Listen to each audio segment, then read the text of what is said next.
Grabe no, alam mo, nagulat talaga ako. Grabe, lovely din. Grabe, di ba? Put God in the center of your relationship, yung marriage nyo. Being honest with one another would make the relationship stronger. Yes. Kapag talaga po si Holy Spirit po yung nagli-lead ng life ninyo, yung conviction po talaga nararamdaman niyo. Mhm. Parang may instinct na hindi tama. Mhm. That's Holy Spirit po talaga na nagsasabi na maging honest ka sa husband mo. Kala ko kasi kapag ganun, kapag broken family, wala siyang papatutunguhan yung bata. Pero it was a different story. Even in the times of me missing out on those responsibilities kay Nathan, there is this man who stood up and be there for my kid. Hello everyone! Hello guys! Welcome back! Welcome back! Dito sa Life, With Bench and Lovely, the podcast. Episode 2! Life, With Bench and Lovely. the podcast. Iba pala pagka-episode 2 na, no? Oo. Medyo ano na tayo. Hindi na tayo yung kaninang ganun. Yung Mas lumuwag na, na-feel na Lumuwag natin kung paano, kahit paano yung gagawin ba dito sa podcast natin. Pero yan, since you guys are back, for sure, you enjoyed yung first episode na na-share namin doon. And thank you for watching lahat sa inyo. Maraming salamat. And Yes. ang dami, actually kanina nag-usap kami ng mga team namin kanina. Sabi ko kay na Paul, parang sobrang kinakabahan pa rin ako kasi parang ang dami kong gustong i-share. Pero sobrang contained siya. So, feeling ko Ano talaga eh, kailangan. na-anxious ako. Oo. Kasi para, totoo no. Kasi kapag ka may gusto ka talagang i-share, parang gusto mo lahat na ma-share na. Oo. Kaya lang, ang maganda lang dito sa life na to, which is living in faith every day. Every day po, kumbaga, meron kaming mga kwento, Mhm.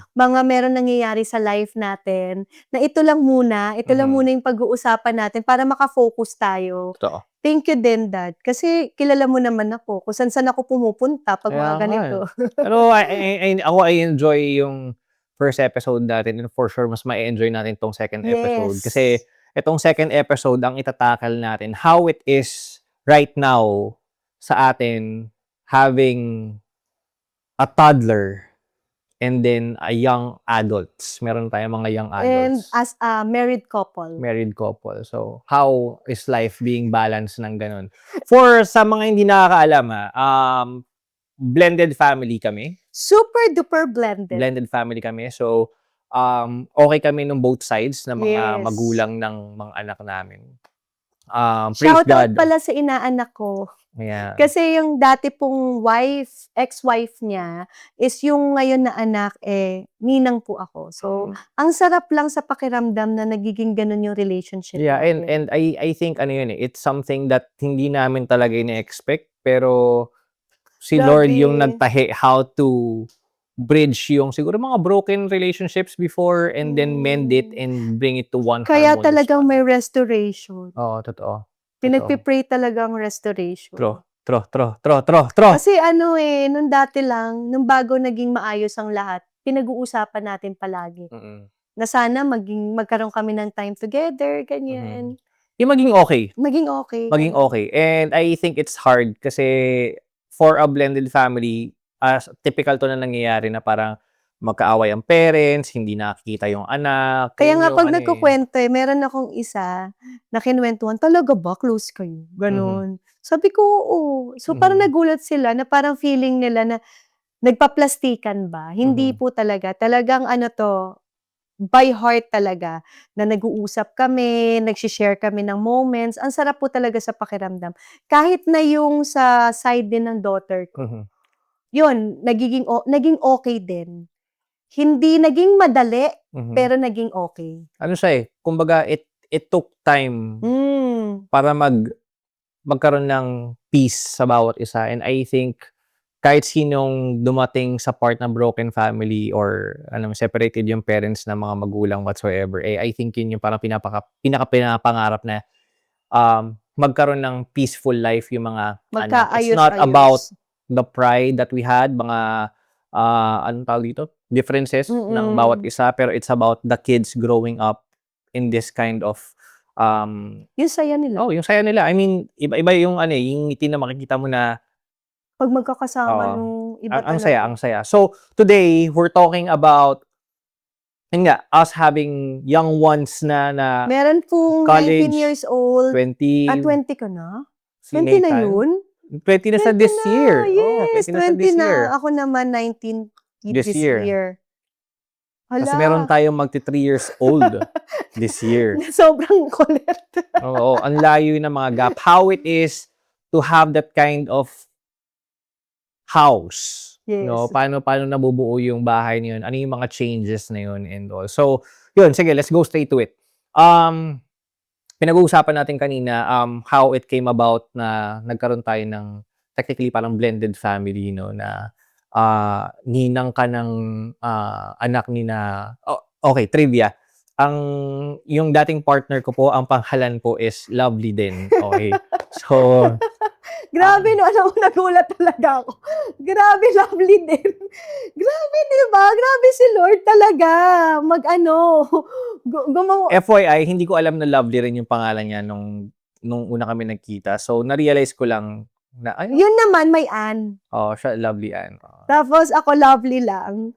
Tapos, no, saya. Anyway, so, yun nga, having that kind of relationship, paano siya nabuo, and I think ang pinaka magandang pag-usapan una is how nagkaroon ng harmonious yung dalawang anak natin together bago dumating si Liam eh. 'Di ba? Yung naging kuya si Nathan, inaccept one another and all. Kasi, alam mo dad, ito yung isa sa mga hinahangaan ko sa'yo nung boyfriend-girlfriend pa lang tayo. Is yung nag-make time ka talaga for Nathan. Ito na yung mga lagi tayong umaalis, kasama si Ikay, kasama si Colleen. Tapos, dun nagkakaroon sila ng time na mag-usap. Bond together. Kasi naniniwala talaga ako na ang isang relationship, binibigyan mo talaga ng time. Para mag-grow siya or para mag-work siya, kailangan ng Yes, time. ng time. Hindi siya pwede, maaaring sa iba nag-work yung okay lang, hindi kami nag-uusap. Pero pag nag-usap kami niyan, Alam sobrang mong connected pa rin. Pero connected pa rin. those relationships kasi, grabe na yung past nun. Kumbaga, kunyari mga high school barkada natin or Kumbaga, kunyari, ang dami ng dami na pinagdaanan pinagdaanan. nun na may kanya-kanyang buhay na pero pag nagkita, alam mo parang gel na gel pa rin. But this one kasi, Hindi sila magkakilala, hindi sila magkadugot. So, parang marami silang question sa bawat isa na binigyan natin sila ng time na laging magsama para maka-build ng relationship. So, yun yung sigurong maganda. At saka, yun yung hinahangaan ko sa'yo na talagang nagbibigay ka ng time, hindi lang sa akin, kasi girlfriend mo ko that time, pero nakita ko rin kasi yung love mo sa daughter ko. Kaya yun po talaga ang nagpahulog ng puso ko. Yun po talaga, kasi parang sabi ko, second time ko na to, ayoko na alam niyo yun, kasi totoo naman po totoo yung love natin, yung partner natin. Pero ang very important po talaga is, syempre hindi lang tayo yung mahal. Pati yung anak natin, pati yung parents natin is very important. Yun po yung nakita ko kay Benj.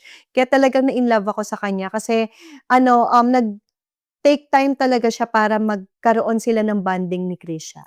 So anyway. Ikaw rin naman, I think dumating ka rin sa point talaga na you get to spend time with Nathan na tinuring mo siyang as kuya, welcome sa bahay natin, and you let him feel na he's really part of the family na hindi siya. Kaya siguro ganun din siya ka-comfortable sa atin and all. I mean, ewan ko, yun yung nakikita natin as parents, hindi ko alam sa mga anak namin kung yun na-feel nila. Pero I think it speaks volume yung how they are pag together sila. Oo, 'di ba pag sila lang parang ano kayang pinag-uusapan nila? Oo, About mga tinatanong school, school, about life nila and all. Ewan ko kung nag-uusap na sila tungkol dun sa mga jowa nila or kung ano man.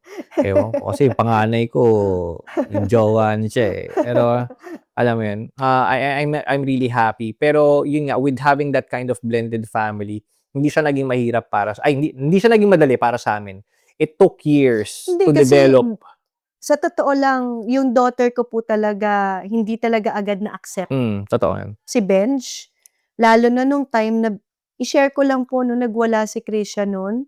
Sabi ko, bakit siya nagwawala? Tapos naghahagi siya ng gamit. Sabi ko, anak, anong problema? Bakit? Bakit kinabukasan pala, magpo-propose na siya sa akin? Nagpaalam kasi ako sa daughter niya na before ako mag-propose sa mommy niya, sabi ako na, willing ako propose na at magpakasal sa mami niya. So, Sabi niya naman okay, pero yun pala, syempre, kahit papaano, medyo bata-bata pa si Christian and hindi pa okay yung relationship namin. Nagkaroon siya na, siguro, hindi niya maintindihan. Hindi niya maintindihan yung situation, pero nung why. kinausap niya ako, ang feeling niya raw kasi is maisasantabi siya para makakalimutan siya. Kasi syempre ako, meron na akong someone na bibigyan ng time. Akala niya mawawalan na ako ng time sa kanya. Kaya nung naging usapan natin, magkaroon talaga tayo ng time for our kids. Yeah, kaya dumating sa point siguro, with the help of God na rin na binigyan kami ni Christian ng time to actually be together, makapag-bond together, na yung nagwe-wakeboarding, nagsa-surfing, yung mga ganyang moments namin. I think yun yung nag-build din ng relationship namin together, naging comfortable. And dumating na sa point na yung nanay niya nagagalit na sa amin kasi parang laging kami na lang daw yung lumalabas. Parang, edi may moment na kayong dalawa, paano ako, ganyan. Hindi, tsaka puro daddy na yung tinatanungan niya about school, about and naging happy ako dun sa pagiging ganun ni Christian, no? Kasi, sa totoo lang, sino ba namang nanay syempre bilang nanay, gusto ko din talaga makita na masaya, na okay yung family natin. Yeah. And, isa sa maganda din na nagawa natin is yung talagang lagi tayong nakikinig Sa sinasabi nila. We have this open communication kasi with our kids. Now, we wanted them to be part of the family. I mean, they're part of hindi naman sa problem, pero alam nila kung ano yung nangyayari sa amin as parents. So, having that open communication, mas naging okay yung conversations, yung relationship Talaga namin and all. ngayon, nagde-devotion kami every Sunday together with Krisha kasi lagi siya nasa school. Tapos talagang every dinner or lunchtime, tas nandyan siya, talagang nagkukwentuhan lang kami. Tapos kahit na, kunyari, meron akong workout ng umaga, pero nakikita ko na masarap yung kwentuhan, ika-cancel ko yon kasi talagang nagme-make time talaga tayo. Ano lang din siguro, parang dumating din sa point in having a blended family na ang sarap balikan nung part na we're trying to create that environment para sa mga anak natin na safe sila. Yung alam nilang nasa bahay ako na okay, which is hindi talaga madali, Pero ang tulad niyan, parang ikaw naging happy ka kasi sa totoo lang, si Nathan hindi naman sa akin talaga lumaki. Hindi siya sa akin lumaki. Lumaki talaga siya dun sa mom niya and with yung daddy thoughts niya. Na yun talaga yung nagpalaki na eventually kay Nathan. Ako kasi lang ako nung younger years, tas nag-separate kami. Nagloko ako sa buhay ko. And yun yung nangyari. And ako rin, like, kung paano ko tinuruan ni Krisha maging tatay, siya kasi nagturo sa akin I mean, I love my son, Nathan, pero I wasn't there kasi for him. Ba naman to? I wasn't there for him nung lumalaki siya, so I wasn't able to do that. And having Krisha sa tabi ko, growing up, sa akin siya lumalaki si Krisha. Siya yung nagturo sa akin nun. And I'm very thankful for that. Kasi nalaman ko kung ano yung feeling pala na maging tatay. And I wanted to take this time then to commend si Tots, no? And si Lovely Ann for bringing Nathan up. Yes, kasi si Nathan, thank you.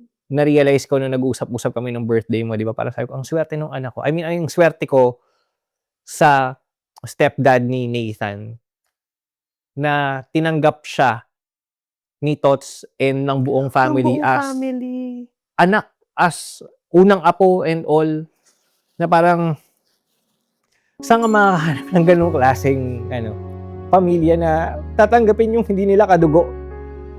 Ibibigay yung lahat-lahat para dun sa hindi nila kadugo. Yung rato na apo, na anak.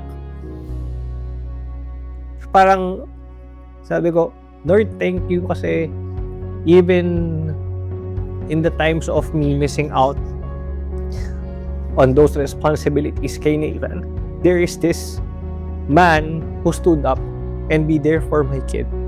So I just want to thank right now kay Natots, kay Angelo, tsaka kina Lovely Ann for bringing Nathan up to this wonderful kid na Super. I never expected na kala ko kasi kapag ganun, kapag broken family, wala siyang papatutunguhan yung bata. Pero it was a different story.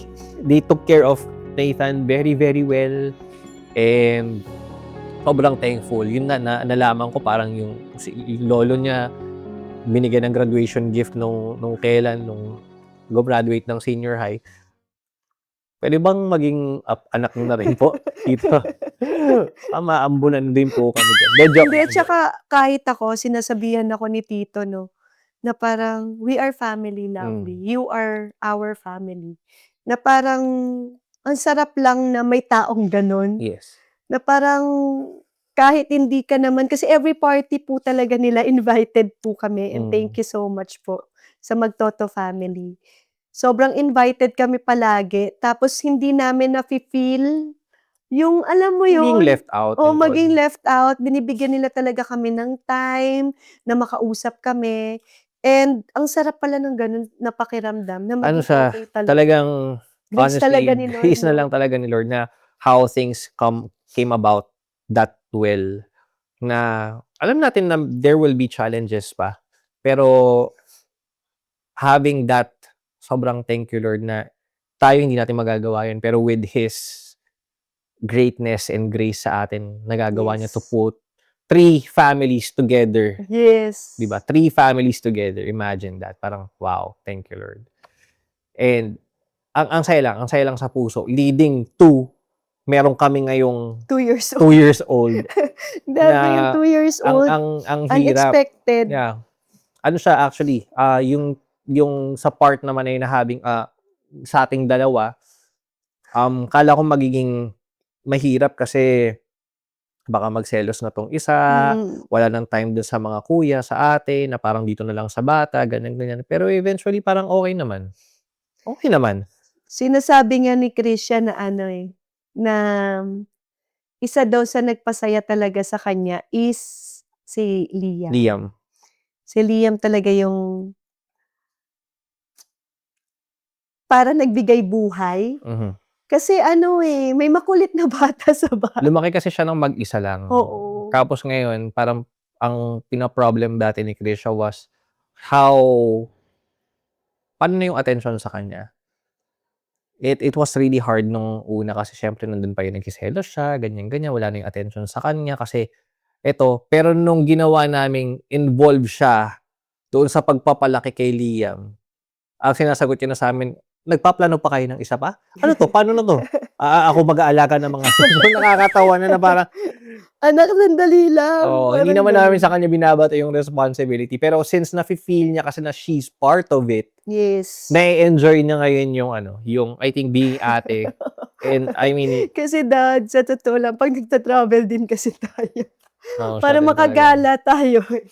sorry na may mga times na gano'n na parang, nak, labas muna kayo ng kapatid mo, tas mag-moment muna kami ni mami. Pero thank you for being that great ate. Yes, super duper thank you. Ayun. Ang saya lang kasi now in the household, nakikita natin yung parang 3 kids coming together na ang saya tignan. Ano ba yung mga changes natin sa ano?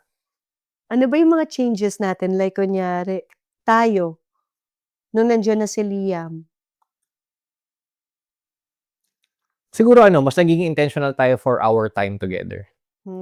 Kasi yung aminin natin sa hindi, ito na yung moment natin ngayon, tong toddler stage, yung baby siya to now hanggang I don't know when, yung parang kailangan natin maging intentional in our relationship to make time for one another. Kasi most of the time, andun tayo andun tayo sa pagiging parents na kaya di ba inaaya kita mag-dinner today?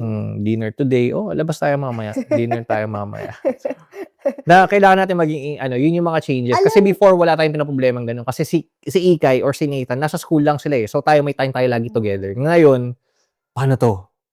Ako yun yung parang pinaka-changes nun. Parang pagiging intentional natin to one another na kasi work on the relationship. importante din talaga yung may time pa rin kayong mag-asawa. Yun ang pinaka-importante. Yes, may time kayo for your kids, na kasama niyo kahit saan, pero very important po yung magbigay kayo ng time. Once a week, magde-date kayo. Bakit 'no? Kasi kailangan yung mas maging Bonded. and mas maging strong yung relationship niyo together. Magkuwentuhan kayo ng walang nangungulit, alam mo yon. Pero alam niyo po, everyday po ng life namin 'no, lagi kami nagtatanungan na kamusta, kahit na nagwo-workout lang, kamusta yung workout mo, kamusta yung running mo, kamusta yung live mo, kamusta. So, lagi kami nagkakamustahan kasi yan yung nagiging start ng ano natin, ng pag-uusap, Oo. pag-uusap natin. Siya kasi parang dumating din sa point now, having that kind of change, Mm. ah, pagiging intentional natin sa pag-work on sa relationship natin, mas nagiging ano rin siya, eh, how do I say it? Mas naging maganda rin siya kasi Nakikita ng mga anak natin. nakikita ng mga anak natin. Plus, we make time now. We make sure we have time for one another. Yes. Unlike before, ano lang, eh, parang, kasi lagi naman tayo magkasama, so okay na yun. Oo. Pero ngayon parang, maalis tayo. Yes. Tayo lang muna. Yes. Drive tayo. Kape lang tayo. Or Oo. mag-matcha lang tayo dito. Ikot lang tayo sa ganito. Gano'n. Gustong-gusto ko 'yun. Gustong-gusto namin And at 'yun. those moments, minsan dun kami nakakapag-reflect together. We work on our marriage, pero we work on how God is working in each Yes. one of us. Paano nagwo-work si Lord sa At buhay saka mas natin. nalalaman namin na yung pagkukulang ng bawat isa. Mhm. Na parang, "Kamusta ka kanina?" Tapos, "Sana alam ko." Yung mga gano'n, yung mga nag-uusap tayo sa mga, kumbaga yung hindi man naging smooth yung araw na yon, pero napapag-usapan natin para sa susunod hindi na mangyari ulit yung moment Yeah. na yun. And nakatulong siya actually. Nakatulong siya Nakatulong yung siya. pagiging intentional natin to have time kasi may mga moments na may mga nangyayari sa buhay natin na pinapabayaan na lang natin. Oo, na parang hindi na natin napapag-usapan. Na kunyari, "Uy, hindi ko pala nagustuhan yung ganito mo sa'kin kanina. Hmm. Na-off ako dito, ganito-ganto, or na-off ka sa'kin sa ganito." And Paano natin iwo-work on yun yun? naman din talaga po yung isa po sa maipagmamalaki namin 'no, na I think alam ko pong nakaka-relate din po kayo dito, na hindi po talaga ako tumitigil hangga't hindi ko po nasasabi din yung naramdaman ko sa nangyari kanina, kung bakit naging gano'n yung asawa ko. Ngayon dahil nasabi ko na at hindi ko po pinapabayaan na lagi ko na lang siya isipin, yun pala yung pinagdadaanan naman niya, kaya Mhm. siya nagiging gano'n. So, example lang po para mas makaka-relate, parang 'pag kunyari, yung asawa ko parang nakikita ko na very pagod siya or what, tapos sasabihin ko sa kanya na parang, "Dad, lagi mo na lang sinasabing pagod ka." Pero ang gusto niya pala, coming from me, is yung ma-encourage siya. Kumbaga gusto mo rin palang makarinig sa'kin na, "Dad, okey lang 'yan, kaya natin 'yan." Mhm. So, hindi ko alam kasi hindi niya naman sinasabi sa akin kung bakit siya napapagod. Ang alam ko lang pagod lang siya. Mhm. Pero nung napag-usapan namin yung oras na yon, yung moment na yon, yung nasa isip niya, mas naging okey. Yeah. Ano din kasi, I think importante sa isang marriage talaga na maging honest ka sa nararamdaman mo. Dumating Totoo. kami sa point na nag-aminan kami ng mga baho namin. Kasal na tayo nun?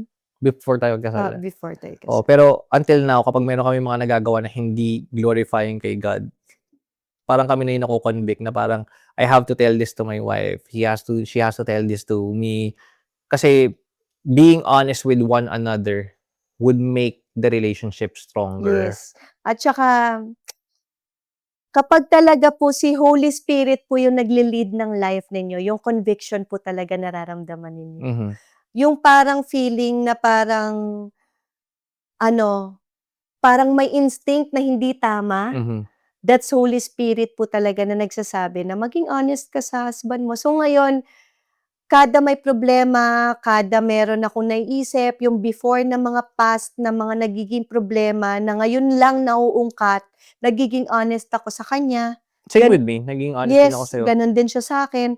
So ang sarap lang sa pakiramdam na parang yung ano natin, yung wala tayong tinatago, yung may peace talaga, yung Ano may siya siguro, peace. eh, parang famous saying to yung the truth will set you free. Parang Yes, oo, ganun. totoo. Totoo pala siya, no? If you be honest with yourself and with your partner, with your husband or wife, na kung ano yung totoo nararamdaman mo, yun yung mas magkakaroon ka ng peace kasi wala kang tinatago.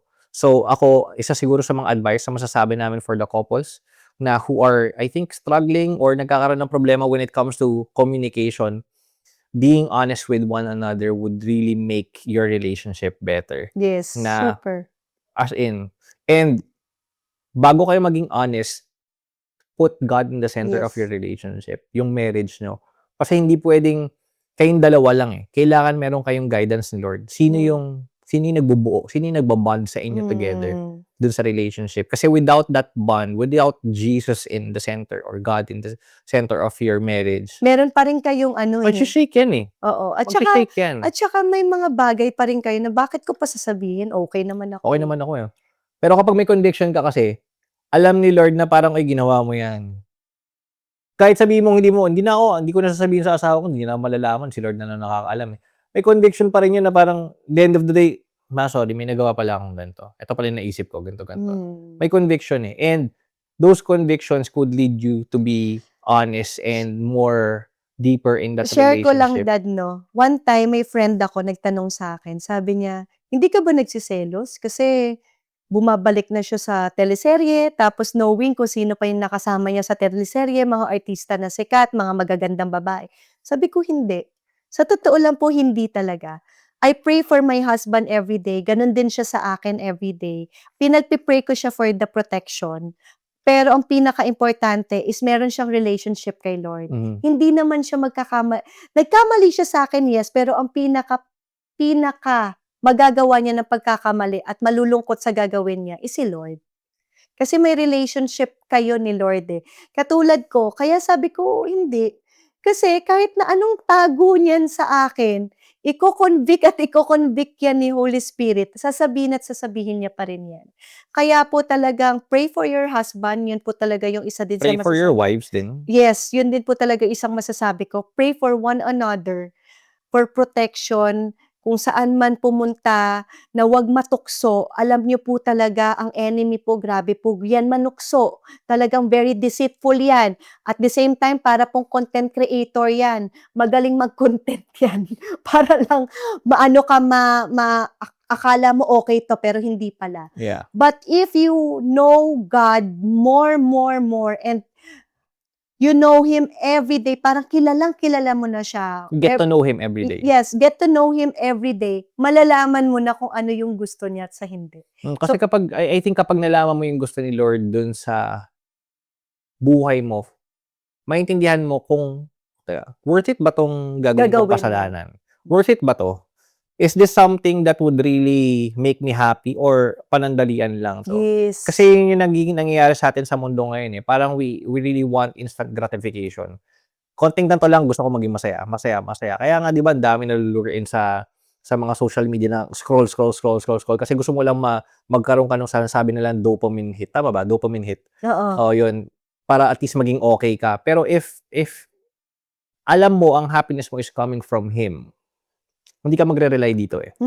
Hindi ka rin magre-rely sa mundo for you to be happy and find happiness outside. Kasi you know that God already provided happiness for you. Ba't ka pa maghanap sa iba?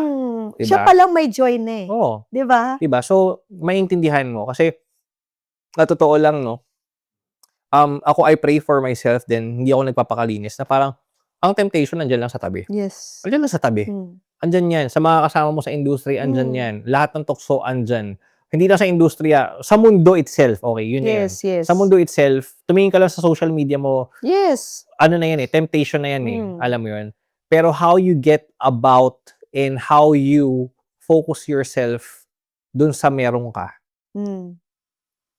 magkakaroon ka lang nun kapag meron kang takot kay Lord. yes. Kasi kung wala kang takot kay Lord, babaliwalain mo yun. Okay lang, hindi naman makakalam, hindi naman Okay mahuli, ganito. Pero eventually, kasi yung peace eh. Feeling ko darating ka talaga sa, if you felt that peace coming from God already, ayaw mo na mawala yun.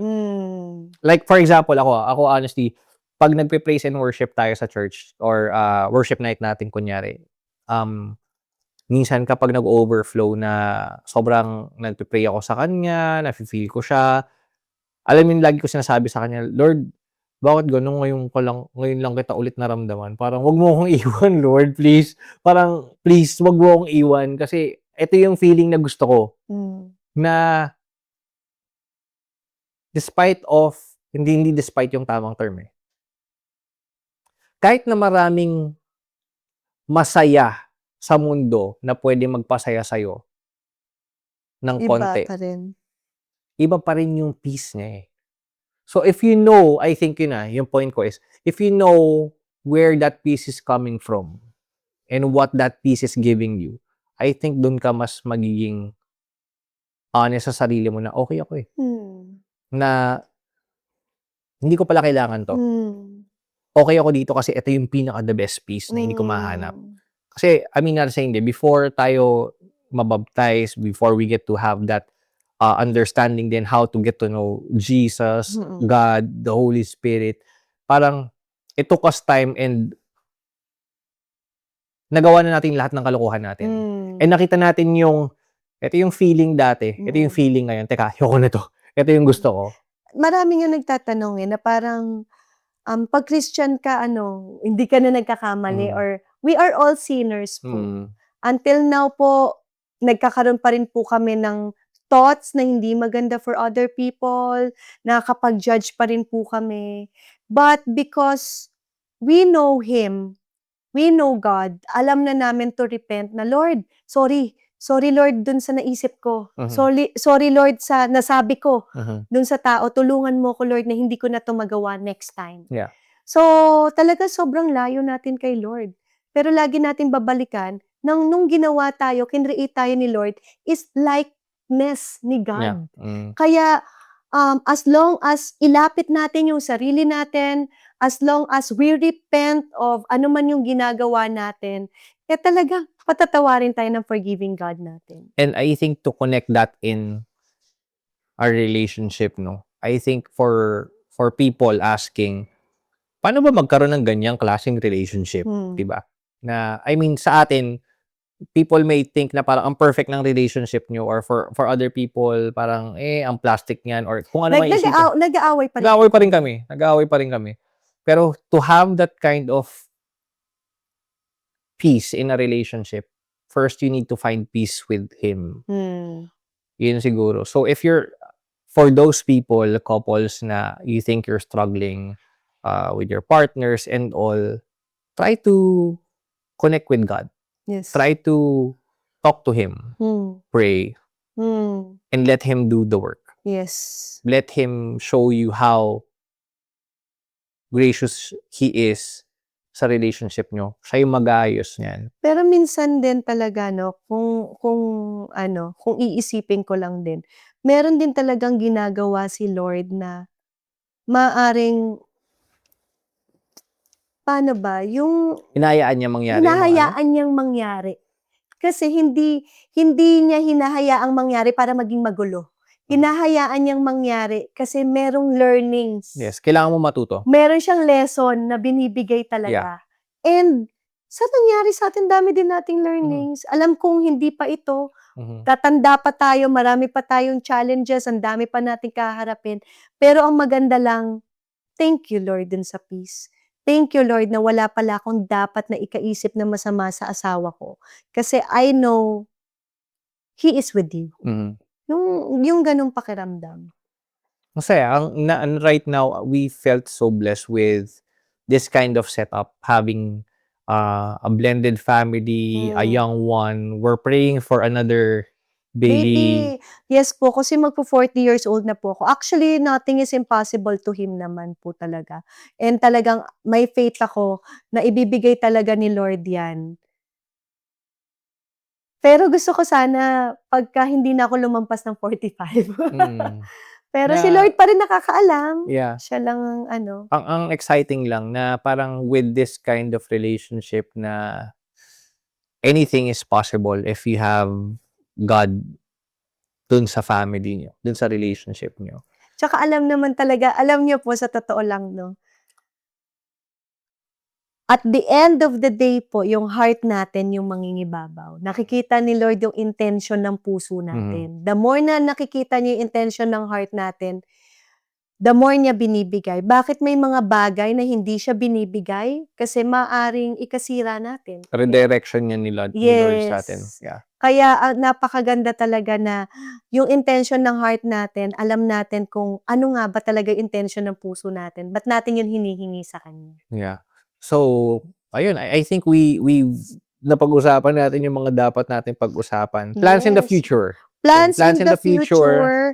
Gusto ko po sana ding mag-birthday sa Switzerland. Yeah, pinagpipray talaga namin na gusto niyo talagang mag-birthday doon. Sa So, sana this Switzerland, year. sa Europe. Wow, Europe ba Switzerland? Hindi ko alam, basta dun yun. Basta dun yun sa malamig. Mm-mm. Pero yun lang, kasi nung time na yung asawa ko po, asthma attack po pag sobrang lamig.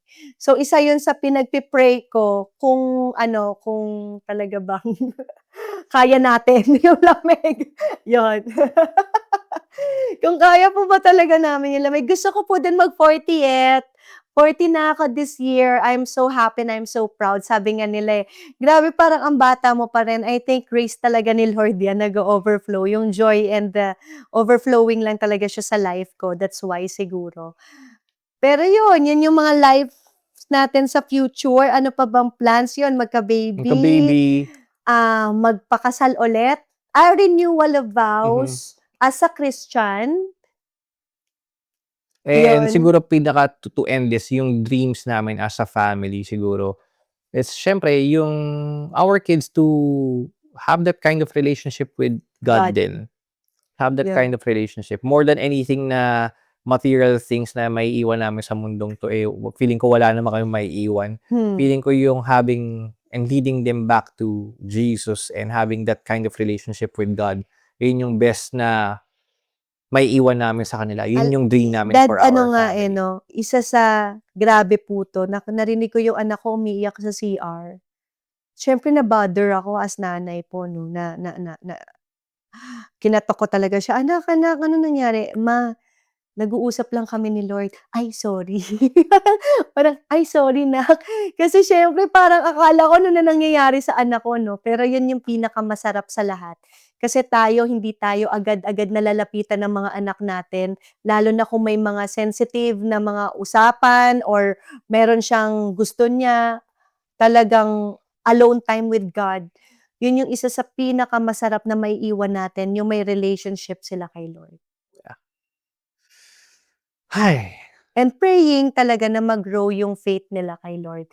Every day, we pray for them na ano man ang tatahakin or ano man ang ma-encounter nila sa life, alam nilang si Lord kasama nila. Yeah. Yun. So I think that's it for episode 2.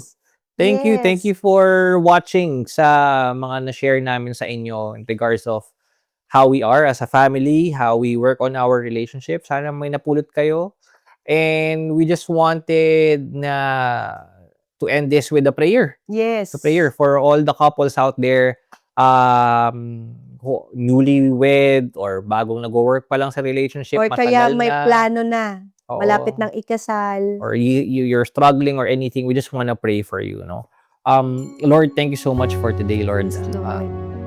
Thank you for the wisdom na binibigay niyo sa amin every single time, Lord God. And we just want to pray for all the couples, all the married ones, and sa mga nagbabalak pala magpakasal to encounter you in their lives, Lord God. Makilala ka nila, Lord God, on how great you are, how important you are in a relationship, Lord God, na ikaw ang nagbubuo sa isang relationship. Be with them, Father, and tanggalin yung worries nila, yung mga fears nila, Lord God, mga iniisip nila na mga maling nagawa nila sa past, magagawa nila or anything, Lord God. May you give them the peace, Lord, na sa inyo na lang nanggagaling. Yes, Lord. May they encounter that love na sa inyo lang nanggagaling, so that they can overflow to their partners, to their spouses, yung love na encounter nila from you, Lord. Maraming salamat, Lord God, for this time. Thank you for everyone who's watching this, Lord God. And please continue to be with them every single day, Lord God.